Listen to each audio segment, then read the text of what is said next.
Podcast Tênis Brasil com José Newton Dalcin.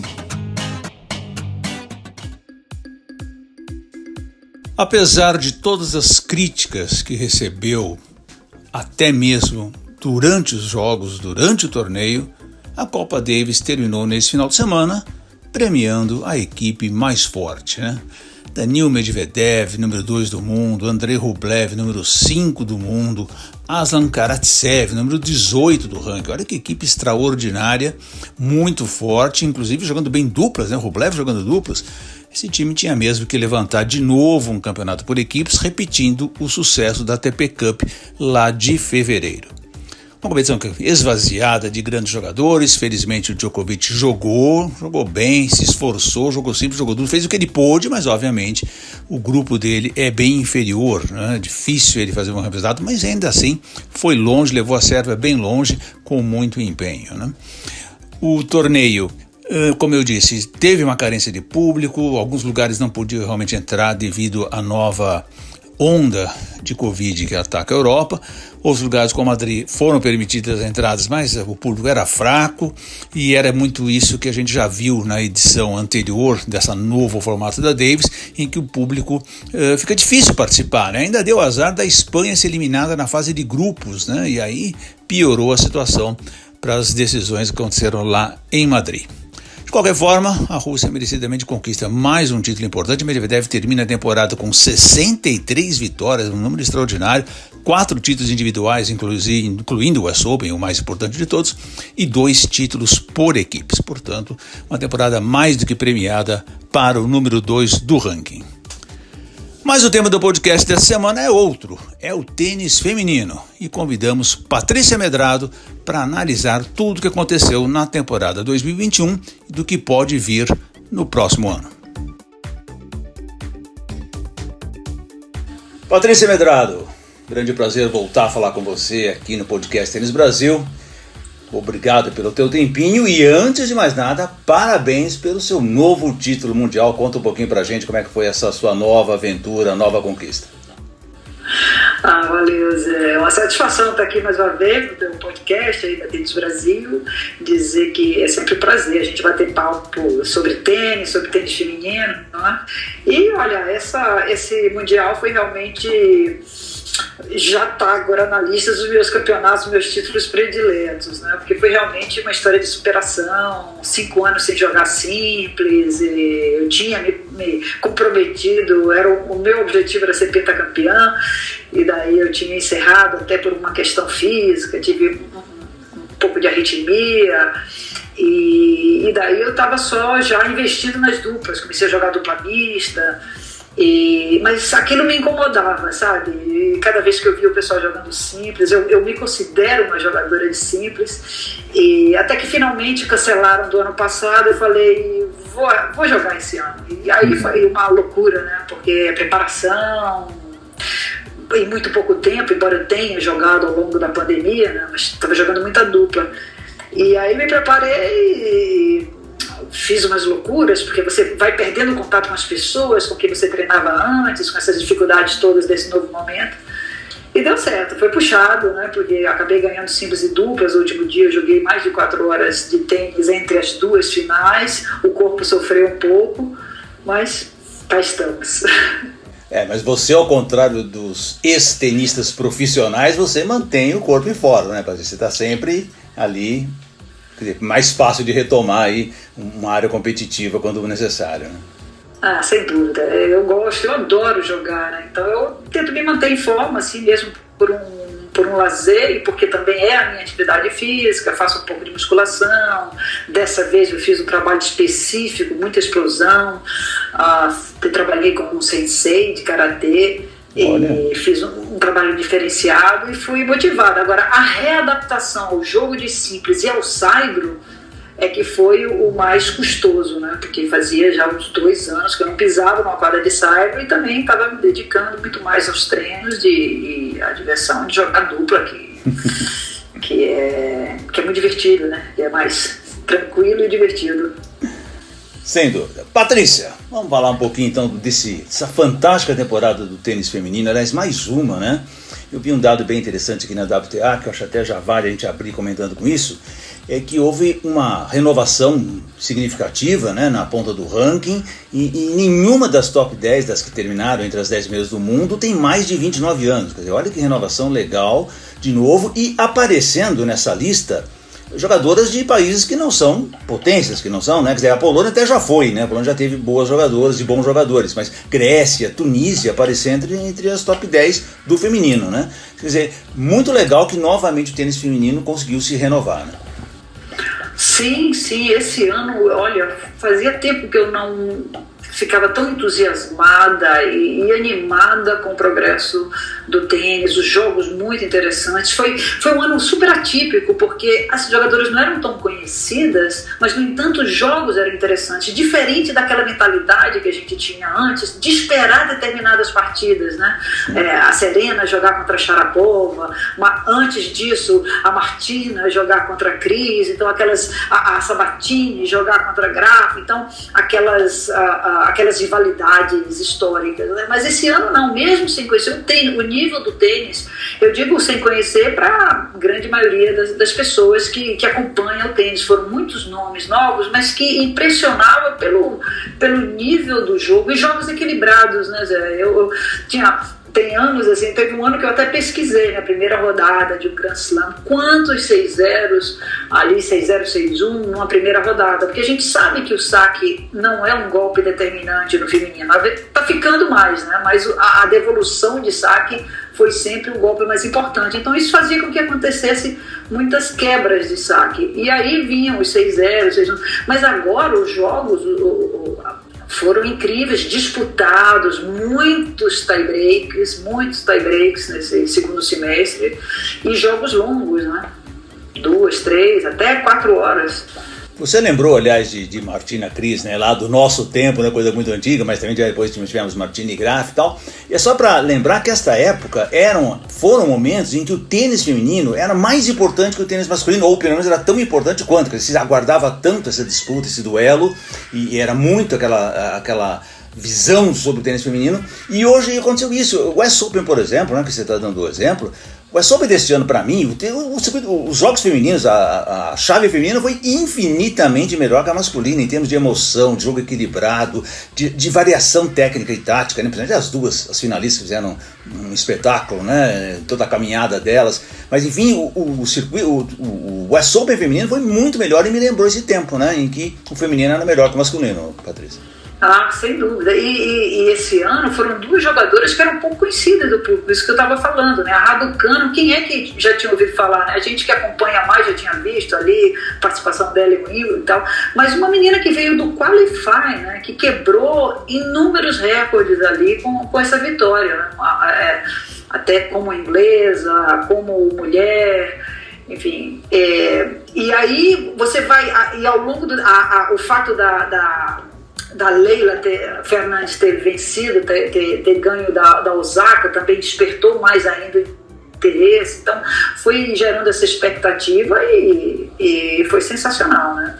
Eu lembro do ano que isso foi tido e havido, que a final feminina esgotou muito antes do masculino, no ano que a Serena esteve na final. Então, o tênis feminino realmente eu acho que está passando por um momento, embora muita gente, né, tem os dois lados, muita gente acha, não tem ninguém de grande nome, mas justamente eu acho que é isso que é bacana, né? De que qualquer uma, você vê que os Grand Slams, cada um foi vencido por uma tenista diferente, e não fica aquela coisa do lá vai o Djokovic, lá vai, né? Agora na verdade só o Djokovic, né, que a gente vê ali no masculino com possibilidades, mas eu achei isso fantástico, de ver tanta gente nova e jogando um excelente nível. Isso que eu ia te falar, o prazeroso dessa história toda é que essas meninas estão com um estilo novo, renovado, mais agressivo, mas também muito criativo, né? A Leila Fernandes com aquelas deixadinhas, canhota jogando, que a gente até tem dificuldade hoje de ver canhotas tendo muito sucesso, né? Mas ela jogando um tênis muito habilidoso, ela não é grande, ela não é alta, mas ela usa muito toda a transferência de peso para a bola, né? A Raducanu sacando muito, indo para a rede, quer dizer, toda a Sakkari, né? Aquela jogadora forte, também muito um tênis bem versátil. Essa Jabeur, né? A tunisiana, Caramba, essa menina joga muito tênis, né? Uma facilidade, uma mão enorme. Então, nós estamos vendo no tênis feminino não só essa renovação de nomes, mas a qualidade, que eu acho o aspecto mais importante, Patrícia. E a maturidade, né? Porque para você ganhar um Grand Slam, que são 2 semanas de jogo, são os maiores torneios do mundo, você precisa estar bem maduro ali. E, poxa, tem uma final de US Open, né? Com 2 tão jovens jogadoras, uma de 18 e outra de 19, isso foi uma coisa sensacional, né? Eu acredito até que elas nem sigam ali nesse mesmo nível, né? Aliás, eu acho que isso acontece sempre, né? Quando uma jogadora muito jovem chega ali no topo e tem essa ascensão tão brusca, que demora um pouco, né? Eu dou aí uns 2 anos para a gente ver quem é a Raducanu, porque é um novo mundo que aparece, né? Muita publicidade e as meninas são bonitas, essa Raducanu é muito bonita, tenho certeza que ela vai virar uma estrela os patrocinadores, né? Vai chover patrocinador para ela e vai tirar um pouco... Virou uma megastar na Inglaterra, né? Tal, exato. Muito rápido, né? Exato. E, poxa, a última que havia ganho um Grand Slam foi a Virginia Wade. Nossa, eu me lembro da minha época, 1977, quando justamente o Wimbledon completou 100 anos, a Virginia Wade ganhou. E fora isso, uma jogadora saindo do Qualify também é um outro recorde, né? Então tem muita história aí pra gente contar e pra acompanhar, e jogadoras, quer dizer, tá um grande ponto de interrogação do que vai ser o tênis no ano que vem, né? Sim, nós vamos falar disso daqui a pouquinho. Primeiro, deixa eu te observar uma outra coisa que eu acho importantíssima, porque a gente não pode deixar passar batido, porque eu sou um grande admirador também da Ashley Barty, né, que é a número 1 do mundo, que joga justamente esse tênis tão bonito e tão versátil que nós estamos conversando aqui, né, que é essa jogadora completa, além do que fora da quadra é uma personalidade, é uma pessoa super descontraída, todo mundo gosta da Barty, quer dizer, ela faz um bem gigantesco pro tênis, tanto dentro como fora da quadra, né, e além do encarou ali a Sabalenka, que é uma jogadora de estilo, né, mais elétrico, né, mas é bem divertido de se ver, então teve também essa disputa. Infelizmente a Silvia Tech, né, a polonesa, aí, que o ano passado estourou, né, eu acho que ela ainda não conseguiu justamente isso que você está falando. Eu sempre digo, aliás, Patrícia, que o ano seguinte desses grandes fenômenos é que que revela aonde ele vai poder chegar, né, porque uma coisa é você subir rápido e tal, virar estrela e tal, a outra é você defender tudo e suportar a pressão. Eu sou menos otimista. Eu acho que elas vão precisar, como já aconteceu, né? Elas vão precisar de uns 2 anos para realmente se equilibrarem. Primeiro que são muito jovens, né? É uma questão que a gente sempre fala, é chegar lá e depois o se manter lá é muito mais difícil, né? Então, eu entendo assim, que é uma conjunção ali de astros, né? São aquelas 2 semanas onde tudo dá certo. As jogadoras viram jogos então elas estão bem física, técnica e mentalmente. Mas aí, a partir daí, é uma questão de defender um novo status quo, né, que elas acabam assumindo. E aí é que vem as dificuldades, as desconfianças. É o caso, por exemplo, da Andreescu, que ela mesma diz, eu queria estar ali, né, depois que eu ganhei o meu Grand Slam, eu queria estar naquele nível e eu não consegui. Então eu quero esquecer o passado e recomeçar. Claro que ela foi acometida de várias lesões e tudo mais, mas mentalmente ela mesma se colocou nesse estado, eu estou vivendo o passado ao invés de pensar no futuro. Então, até você entender, amadurecer em jogadoras tão jovens, eu acho que demora um pouco, né? Aliás, a Bianca Andreescu, para mim, até listei aqui pra gente bater papo sobre isso, mas foi a decepção da temporada. Claro que, como você bem ressaltou, ela teve muito problema de contusão e tal, mas a contusão dela, Patrícia, também me parece um pouco fora de forma, um pouco fora de peso, né? Ela fez uma grande campanha lá em Miami, ela foi até a final de Miami, aliás, foi o grande resultado dela no ano, mas viu como ela sofria nos jogos, né? Ela conseguiu, porque ela tem um talento absurdo, né, para jogar tênis, mas ela sofrendo, aqueles jogos, aí torce o pé, aí torce o que lá, e estica, não sei o que, e dá uma contusão lá. Então eu acho que falta um pouco dessa maturidade para ela, mas também é uma questão física, né? Eu acho que aí você acaba se levando também pelo psicológico, né? Como ela ganhou o Grand Slam, então ela achava que tinha outro nível, ela mesma confessou isso, eu estava vivendo do passado, então aí claro, acaba que talvez até gerando aquela ansiedade, e aí acaba ficando fora de forma, aí tem uma lesão, se frustra porque não pode estar ali, aí volta, não está em plena forma, perde, porque não dá para jogar tênis mais sem estar 100%, né? Qualquer lesão ou qualquer tempo que você tire do circuito é um preço, né? É um preço caro, né? Bem do sem dúvida alguma. Então, aliás, a Andrescu terminou. Mas ela vai ter o tempo dela. Ela terminou em 46 do ranking, né? Olha que queda realmente grande. Aproveitando, eu acho que também teve uma série de jogadoras que deram a sua volta por cima. Talvez até seja um pouco de exagero falar disso, por exemplo, da Krejcikova, né? A Bárbara Krejcikova, que na verdade ela até nem teve uma grande carreira, era uma grande duplista, né? E acabou aparecendo do nada ali em Roland Garros, no Cyprus, jogando um tênis maravilhoso, um grande campeonato. Mas de certa forma é uma volta por cima porque ninguém dava muito mais bola para ela na área de simples, né? A Muguruza também acaba ganhando o Finals do final do ano. Também a Muguruza, outra jogadora que vinha devendo ali dos 2 títulos de Grand Slam dela, vinha devendo grandes jogos, mas também grandes derrotas, não se achava no jogo, mentalmente ela parecia que se perdia muito, e eu gostei de que ela tenha terminado desse jeito, né? E a gente também viu a Bencic, né? A Belinda Bencic, que é jovem, na verdade, mas também que deu uma grande queda, também alguns problemas físicos, etc e tal, e ganha os Jogos Olímpicos, uma medalha de ouro extremamente importante, que acredito eu será renovadora. E para fechar essa ala das que deram a volta por cima, eu queria falar um pouquinho da Pliskova, né? A Pliskova, que tem esse tênis um pouco mais quadrado, vamos dizer assim, toma um 6-0 na final de Roma, que é uma coisa assim absurda para um jogador do nível dela, né? Mas depois acaba indo à final de Wimbledon, fecha o ano no top 10 e tal. Então, tivemos esses nomes diferentes aí, e que mostram também que o esforço vale a pena no circuito, né? A Pliskova já é a veterana aí da turma, né? e joga muito, mas ela parece fria. Eu acho que confunde um pouco, sabe? Porque ela parece que não tá nem aí, bate, ou a bola ou é winner ou é fora, mas no fundo eu acho que ela também tem um descontrole ali emocional, porque não é possível entrar numa final e perder 6-0 para uma jogadora que já foi inclusive número 1 do mundo, né? Então eu acho que ela disfarça um nervosismo, uma ansiedade muito grande ali. Falta um pouco de jogo de cintura no jogo ela dela joga também, né? Muito fácil, eu nunca vi tanta facilidade, ela tem absolutamente tudo, tem potência, mas vai ter que bater cabeça, porque esses jogos aí duros são... E esse temperamento dela, essa forma dela se apresentar, acaba prejudicando, né? Mas ainda tem bons resultados. Agora, o que eu acho interessante é a Krejcikova, né? A história dela, de como... Foi lindo, né? A vitória dela em Roland Garros por causa da questão da Novotná. Eu acompanhei a Novotná, quando ela entrou no circuito, eu estava lá, a gente... até fez uma amizade legal, e a Krejcikova, quando a Novotná volta a morar lá na República Tcheca, nessa pequena cidade, ela teve a coragem de bater na porta da Novotná e olha, me treine, então, por recomendação da própria mãe, né?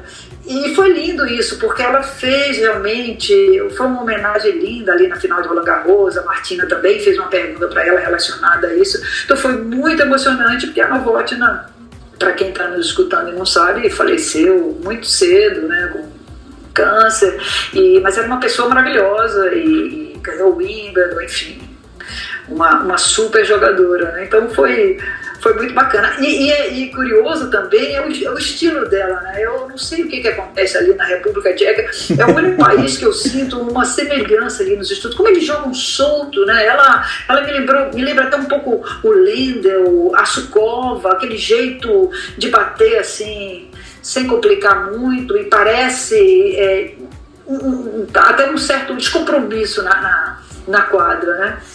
Exatamente. E interessante, ela ganhou simples e dupla, né? E curioso que ela era da dupla e foi jogar na simples. Normalmente as pessoas jogam simples, depois acabam indo só para dupla, né? O caso dela foi parecido com o da Stórcio, a australiana, que também era muito boa duplista e resolveu depois investir na simples, né? E a Muguruza? Será que tem pensando em 2022, tem um novo capítulo aí na história da Muguruza, não? Então, Então, a Muguruza é uma excelente jogadora também, né? Eu não colocava muita fé, não. Já vi várias vezes ela perder jogos que podia ter ganho, e aí uma série de dupla faltas, aquele saque dela que quando sai, que quando sai de sintonia é um absurdo, mas é uma jogadora de grande potencial, só que a cabeça estava faltando ali uma certa regularidade e um foco maior. Mas ela tem ali a Conchita, que eu acredito muito, eu sei que elas trabalham muito, e a Conchita está ali muito presente, com muita experiência, e aí deu certo no final, né, no 45 do último tempo, deu certo mesmo ela ganhar um torneio da importância de um Master. Eu realmente não apostaria minhas fichas nela para essa vitória. Então, eu acho que nada melhor do que uma vitória desse calibre para dar confiança para o ano seguinte, né? Então, é aquele círculo vicioso. Você, para ganhar, tem que ter confiança. E tem que ter confiança para ganhar, né? Então, quer dizer, você ganha confiança depois que vence, né? E para ganhar você precisa ter confiança. Então, ela acabou encontrando aí essa fórmula, e eu acho que agora eu posso acreditar mais nela para o ano que vem, porque, claro, essa memória aí vitoriosa fica, né? Sem dúvida. Patrícia, a gente também teve, a gente está falando muito das novidades aí que nós tivemos, jogadoras bem interessantes, né, que apareceram aí, como a Ferrara Ducano, a Leila Fernandes, mas eu vi também uns resultadinhos bem curiosos aí de jogadoras que a gente não apostaria grande coisa, né? Você vê ali uma Tamara Sidansek, semifinalista de Roland Garros, né? A Carolina Buchova, como eles falam, sendo semifinalista da Austrália, e especialmente a Net Kontaveit, que foi no final de temporada incrível, né? Ganhar 4 títulos, enfrentando grandes jogadoras, né? Ela ganhou 2 torneios 500, que não são dos melhores, mas foi a final do Finals. Mas ela é uma jogadora um jogo muito divertido de se ver, né? Ela é agressiva, ela sabe se defender bem, ela saca direitinho, ela faz um monte de coisa e dá muito trabalho para as favoritas, não? Sim, tem muitos nomes, essa é a beleza agora, né? Qualquer um pode ganhar de acordo com a semana que esteja. A Kontaveit foi outra também, que no final, no segundo tempo, começou a jogar muito bem, teve um excelente resultado. Os jogos realmente não deram certo, né? Então não tem muita explicação. Eu acho que o bacana que eu acho é dessa universalização do tênis, sabe? A gente tem gente da Polônia, da República Tcheca, da Estônia, né? A Kontaveit é da Estônia. Eu estive lá, inclusive, é um país desse tamanho ali, que você passa de navio da Finlândia para lá, enfim, da Tunísia, né? Enfim, a gente tem ali, está mostrando que, na verdade, com esse avanço das ciências do esporte, o tênis está tão universal que bons técnicos estão espalhados e os tenistas estão saindo de qualquer país, né?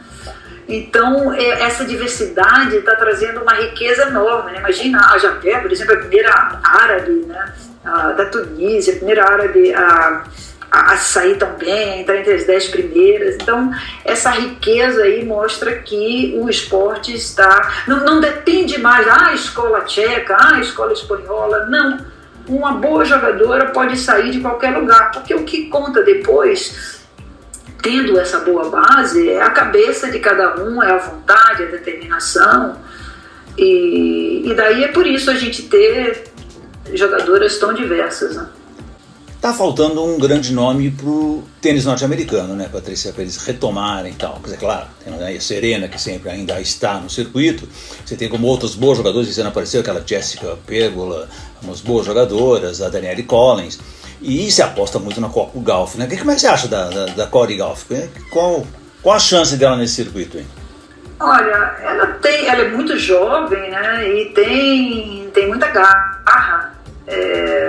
É tão relativo dizer, porque elas carregam também tanta coisa ali, né? E as dificuldades que a gente não enxerga. Você vê o caso da Osaka, que a gente vai falar depois, mas eu acredito nela, só que ela não deu esse retorno esperado, né? Mas por isso, eu acho que essa questão da maturidade, sabe?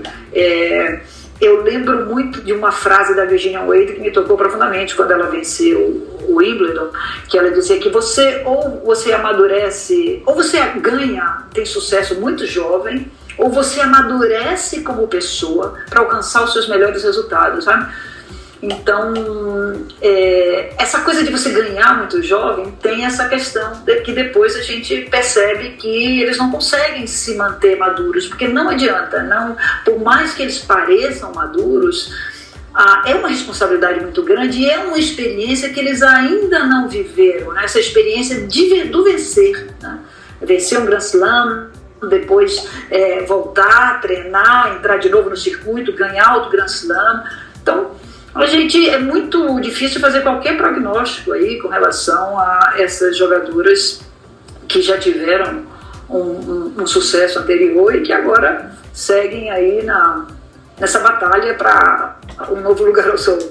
E tem a cobrança pessoal, né, Patrícia? Que é uma coisa que você, como tenista, viveu bem, sabe bem como é que é isso. Você também se cobra, você também quer alguma coisa a mais, isso também pesa muito, né? Pesa e te traz, porque depois que você chega lá, você tem que defender uma posição, né? Então isso é muito mais difícil do que chegar lá pela primeira vez, né? Aí você vê, até a própria história do Guga, né? O Guga ganhou em 97, depois veio ganhar de novo no 2000, né? Exatamente. Então, ele precisou também desse tempo, né? Porque você sai de um status de vida, vai para outro, tem toda uma mudança psicológica e estrutural, né? Então a gente precisa dar um tempo a esses tenistas e acompanhar, né? Eu acho que é um processo natural. Até já pensando então na temporada 2022, Patrícia, nós temos que falar falar bastante dos casos de Osaka e de Serena, né? A Osaka, que é uma jogadora potencial inegável, né? A Osaka, inclusive, quando nós estamos falando aqui negócio de você ganhar, ser uma grande surpresa, depois manter e defender, ela conseguiu, que é uma coisa muito difícil de fazer, e ela conseguiu fazer isso. O ano seguinte dela também foi um grande ano, ela voltou a ganhar Grand Slam e tal, que é uma coisa difícil, até que para ela era uma pessoa que depois nós soubemos, era percebível, mas depois nós soubemos claramente que é uma pessoa introspectiva, então é uma dificuldade maior ainda, mas houve toda essa polêmica em cima da Osaka, que eu acho que é muito importante você situar o que você achou de tudo isso e de que como isso ainda pode ou não afetar o restante da carreira da Osaka daqui para frente. A Osaka é um caso à parte, né? Ela tem uma média boa, ela tem aí um Grand Slam por ano, né? Nos últimos 4 anos ela tem 4 Grand Slams, 4 vitórias, quer dizer, ela tem 4 vitórias de Grand Slam, mas foi uma surpresa, uma revelação, o que aconteceu, a revelação dela sobre a questão da depressão e da saúde mental, o afastamento dela. Então é uma jogadora totalmente imprevisível, né? Agora eu particularmente assisti o filme, a minissérie dela e, poxa, você percebe ali, sabe que é uma pessoa muito sensível e que tem outros interesses também na vida. É uma pessoa profunda e que não está... a sensação que dá é que ela não está buscando só essa realização no tênis, ela quer fazer a diferença no mundo, né? E o fato dela defender tantas causas quanto a discriminação racial, a questão da saúde mental mostra uma acessibilidade, né? Você vê que jogador que já fez isso, de sair no tênis, né? De deixar de querer abandonar como um boicote, né? E para chamar atenção para alguma causa, né? Como foi o Black Lives Matter, né? Que ela quis abandonar o torneio. Então eu acho que ela está, e também o fato de que ela é hoje em dia a atleta mais bem paga do planeta, né? É uma coisa impressionante, né? E olha, do que ela ganhou, 60 milhões de dólares, 55 são de patrocínio e 5 milhões de premiação, né? Você vê que ela virou um outdoor e de um grande interesse aí para o lado empresarial, para o lado de marketing das empresas, né? E eu acho que também pelo fato dela ser uma jogadora tão diferente. Agora, isso obviamente que também trouxe uma responsabilidade para ela muito grande, né? E uma frustração ela ter perdido nos Jogos Olímpicos, né? Que ela foi até foi quem acendeu a pira lá no Japão, coisa e tal, e depois ter perdido no US Open, aquela derrota ali foi muito forte. Mas ela já voltou a treinar, né? Então ela acaba de anunciar que está voltando depois de uma parada de 2 meses. Eu acho que ela precisava mesmo desse tempo, mas que ela não vai largar o osso, né? Ela vai voltar para mostrar que ela consegue e tem um potencial enorme, né? Ela tem um potencial enorme. Que velocidade de bola, como ela saca bem, joga um braço solto, pesado. Eu acredito que ela também vai surpreender aí em 2022. Ela é muito corajosa para jogar, né? E você lembrou bem a questão da pira olímpica. Acho que a honra de ver a Osaka assistir uma pira olímpica, eu vou dizer para os olhos, eu fiquei extremamente emocionado quando eu vi que seria ela acender a pira. É realmente uma coisa para o tênis muito importante, mas dela, no momento dela, né? E tudo que cercava ela foi uma coisa realmente sensacional. Eu fiquei muito feliz por ela, né, naquele momento. Foi lindo, né? Eu acho que ninguém esperava, né? Realmente para mim também foi uma surpresa e a gente vê ali uma tenista com a história bonita que ela tem, né? A mãe japonesa, e ela ter decidido jogar pelo Japão, né? Sim, é muito fácil mudar para os Estados Unidos, né? Foi muito importante, né? E acaba que realmente ela virou um ícone mesmo, né? E vamos torcer aí para que o 2022 seja mais interessante ainda, com todas essas jogadoras que trazem muita história, né? Eu gosto muito disso, sabe? Ter mais que contar além da performance na quadra. Sem dúvida. E a Serena, Patrícia? Em que pé ficamos com Serena Williams, que está com uma dificuldade evidente de voltar à sua melhor forma? Ela até jogou bem na Austrália, né? Foi o melhor momento dela ali dos grandes torneios, mas acabou perdendo, normal, faz parte, né? Não jogou mal, mas ela sempre pareceu não estar fisicamente bem ou emocionalmente bem, que é mais complicado ainda. Aí vem aquela questão da cobrança eterna que tem em cima dela. E então, 40 anos, né? Também não é qualquer idade para uma jogadora que depende de força. E o que eu acho mais importante, que eu gostei muito que você comentasse, é que hoje, a potência que a Serena mostrava no circuito, hoje ela já tem um monte de gente que joga igual ela ou na mesma proporção que ela. Pois é, o caso da Serena, ela deu até, não dá nem para dizer isso, né? Mas nessa corridinha final ela deu um pouco de azar, né? Porque ela precisava de mais ela bateu ali na trave em alguns, não conseguiu, e aí fica essa história dos 23 Grand Slams, né? Ela precisa do 24º para superar a Margaret Court, né? Então fica aquela coisa de, poxa, eu posso, talvez eu possa, né? E será que dá?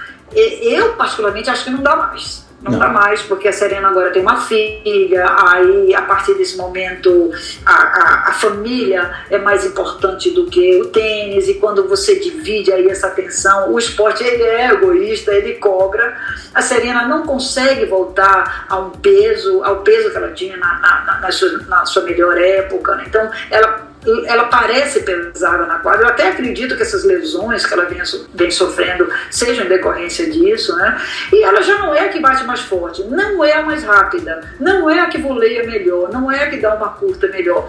Aonde é que ela vai se amparar para ganhar mais um Grand Slam, né? Então, eu acho muito, muito, muito difícil. Ela pararia, não precisa provar, e aí tem essa polêmica. Ela já é a melhor de todos os tempos, né? Porque a Margaret Court, pelo menos da era profissional, a Margaret Court fica aí com o título da era amadora, né? E ela vai ser, não há dúvida, né? Eu acho que não, mas fica aquela coisinha, né? Porque o tenista ele busca quebrar, romper paradigmas, quebrar recordes e busca sempre algo a mais, né? O Federer, por exemplo, ele está mais tranquilo com relação a isso, mas a Serena ainda existe isso, e aí o técnico dela vive afirmando que ainda não está decidido, que ela não precisa provar, que isso e aquilo, maratogol, né? Mas com 40 anos a coisa tá difícil, viu? Depois do que a gente viu esse ano, né, Zé? Aliás, você falou do Federer e eu acho que serve muito exemplo para a Serena, né? A dificuldade de assumir a aposentadoria, né? É verdade. E eles estão se lesionando, eles estão se machucando, mas eu acho que fica aquela coisa de não querer parar, porque depois de uma lesão, às vezes me dá essa sensação, talvez eles precisem fazer uma grande performance e ali parar, né? Porque querem também parar por cima. Eu não sei qual é o pensamento, mas está muito difícil para eles dois, né? O Federer, que passou a carreira toda sem se lesionar, de repente agora, né, como ele mesmo diz, puxa, é difícil. Antigamente eu tinha um problema nas costas, 2 dias depois meu corpo recuperava, agora não, eu carrego isso por um bom tempo, né? E é o que está acontecendo. E aí, quanto mais longe, aí é uma roda viva, né? Quanto mais longe do circuito, mais longe da competição, mais difícil vai ficando, né? E por fim, Patrícia, tivemos aí na reta final da temporada essa polêmica toda envolvendo a Peng, né? Que foi fazer uma denúncia lá na China. Foi até a China para fazer uma denúncia contra um alto governante chinês, e aí tá essa confusão até agora, ninguém sabe exatamente o que está acontecendo com ela, surgem histórias cada hora mais, diferentes histórias e novas versões das histórias sobre ela e o relacionamento dela com o premier, então, mas isso reagiu muito no circuito em geral, até o próprio circuito masculino também reagiu, mas a WTA inclusive já cancelou antecipadamente, quer dizer, está pelo menos suspenso todo o calendário de torneios na China, que é um polo extremamente importante hoje para o circuito, né? Em cima dessa situação que está indefinida. Como é que você viu toda essa polêmica? Eu achei bem desagradável isso, né? Estou realmente preocupada, porque uma jogadora de alto nível, e não só uma jogadora, um ser humano, né? Que não merece isso. A gente sabe, né, a situação da China, né, um país comunista, né, mas de economia aberta, enfim, é muito rigoroso e os chineses não devem ter gostado, enfim, mas ela tem todo o direito, ela tem liberdade de expressão, a comunidade toda está preocupada, a WTA justamente cancelou todos os torneios. Achei que é muito importante que ela se sinta apoiada e que os políticos e a comunidade do tênis saiba disso e que esse caso seja falado cada vez mais e que essa polêmica se resolva, né? Ela tem direito de viver a vida dela como qualquer outra pessoa, né? E ele não é porque ele ocupou uma posição importante que ela não tem o direito de acusar. Eu acho que há uma corrente mundial muito forte hoje em dia a favor das mulheres, de realmente trazerem muitos movimentos, né, que defendem a mulher, e essa questão de abrir a boca mesmo e falar, de acusar, para que algum dia, né, a violência contra a mulher, a questão do assédio e tudo mais, isso se resolva, isso termine, né? E que as mulheres tenham o direito de circular livremente e serem donas dos seus próprios corpos, né? Então é lamentável isso, estamos aqui acompanhando, né? E esperando que ela apareça e esteja bem, né? Aparecer já apareceu, né? Mas não se sabe bem. Se foi uma situação montada, né? Mas eu falei que nós vamos encerrar, mas não posso encerrar sem a gente comentar bem rapidinho, Patrícia, sobre o filme, né? O King Williams, né? A história do Richard Williams, estrelada pelo Will Smith, que já está cotado para Oscar, né? Que eu achei bem legal isso também, que seria muito bom, aliás, também para o tênis. E um filme falando sobre tênis, sobre a vida dessas duas meninas que são ícones nos Estados Unidos, principalmente para a comunidade afro-americana. E muito, muito legal que tenha esse filme contando essa história de sucesso das duas, né?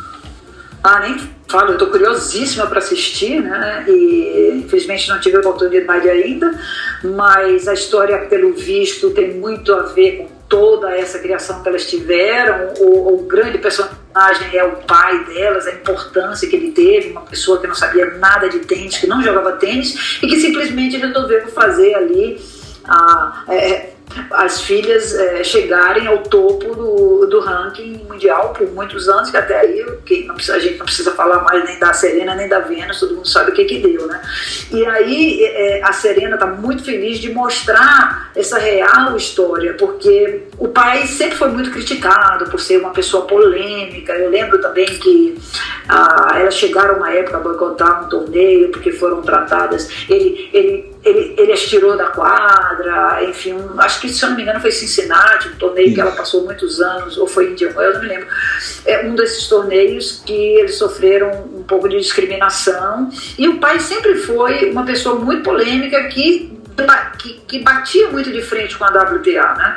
Então, pelo visto, esse filme vai mostrar esse lado humano dele, como ele educou, como ele orientou e como ele abriu essa possibilidade para as meninas terem um sucesso que elas têm hoje, não só como tenistas, mas como empresárias, como pessoas ligadas a muitas causas, né? Então, eu estou muito afim estou curiosa para assistir.